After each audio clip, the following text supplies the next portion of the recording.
கர்த்தருக்குள் அன்பானவர்களே, அனுதினமும் கிறிஸ்துவுடன் தியான வேளைக்கு உங்களை அன்புடன் அழைக்கிறோம். இன்றைய தியானத்திற்கான வேத வாசிப்பு 2 ராஜாக்கள் 18ஆம் அதிகாரம் வசனங்கள் 1 முதல் 37 வரை. தியானத்தின் தலைப்பு: யார் மீது நம்பிக்கை? அவன் இஸ்ரவேலின் தேவனாகிய கர்த்தரின் மேல் வைத்த நம்பிக்கையிலே அவனுக்கு பின்னும் அவனுக்கு முன்னும் இருந்த ராஜாக்களிலெல்லாம் அவனைப் போல் ஒருவனும் இருந்ததில்லை.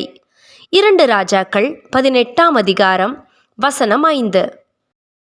சுகவீனமாக இருந்த ஒரு வயோதிப தாயாரை சந்தித்து, உங்கள் சுகத்திற்காக ஜெபித்தீர்களா என்று வினவிய போது அவர்கள் சொன்ன பதில் என்னை ஆச்சரியப்பட வைத்தது. வருடம் தொடங்கும் போதே இந்த வருடம் எனக்கு எப்படிப்பட்டதாக இருக்குமோ என்று எண்ணி எல்லாவற்றையும் அவரிடமே ஒப்படைத்து விட்டேன். இப்போது இந்த சுகவீனம் வந்திருக்கிறது என்றால் எல்லாம் அவருக்கு தெரியுமே என்றார்கள். நாமும் வாழ்க்கையில் எத்தனையோ போராட்டங்கள், சோதனைகள், சந்தோஷங்கள் என்று கடந்து இந்த புதிய வருடத்தில் காலடி எடுத்து வைத்துள்ளோம். இந்த வருடம் எப்படிப்பட்டதாய் இருக்குமோ என்றதான அங்கலாய்ப்பு நம்மிடத்திலும் இருக்கத்தான் செய்கிறது. நமக்கு ஒரு முன்னுதாரணமாக எசேக்கியா ராஜா நிற்கின்றார். 25 வயதிலே ராஜ்யபாரத்தை கைப்பற்றி கொண்ட இந்த எசேக்கியா கர்த்தருடைய பார்வைக்கு செம்மையானவற்றையே செய்தான் என வாசிக்கிறோம்.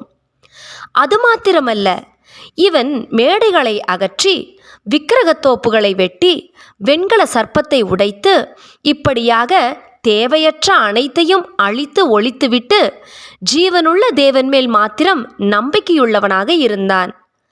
இவனது நம்பிக்கையை குறித்து தேவனாகிய கர்த்தர் மேல் நம்பிக்கை வைத்தவர்களில் இவனுக்கு முன்போ பின்போ எந்த ராஜாவுமே இவனைப் போல் இருந்ததில்லை என்று வாசிக்கிறோம்.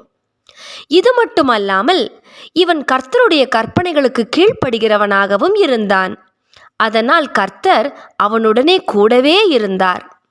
இப்போது இவனது நம்பிக்கைக்கு சவாலாக சனகெரிப் என்பவன் வந்து தனது வார்த்தைகளால் ஜனங்களை குழப்புகிறான்.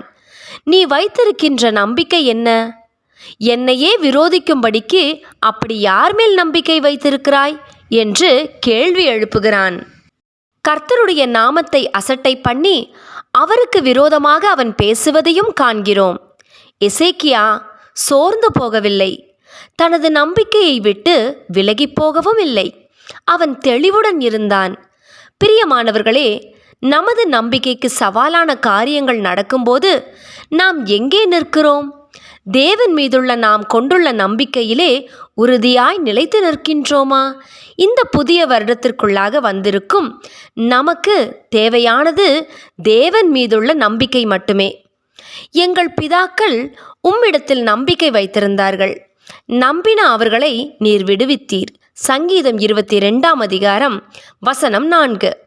ஜெபம் செய்வோமா? அன்பின் தேவனே, இவ்வாண்டுக்குள்ளாக பிரவேசித்திருக்கும் எங்களது நம்பிக்கை தளரும்படியான சூழ்நிலைகள் வரும் வேளையில் எசேக்கியா ராஜாவை போன்று உம்மை நோக்கி பார்த்து உம்மேல் நம்பிக்கை வைக்க கிருபை தாரும். ஆமென்.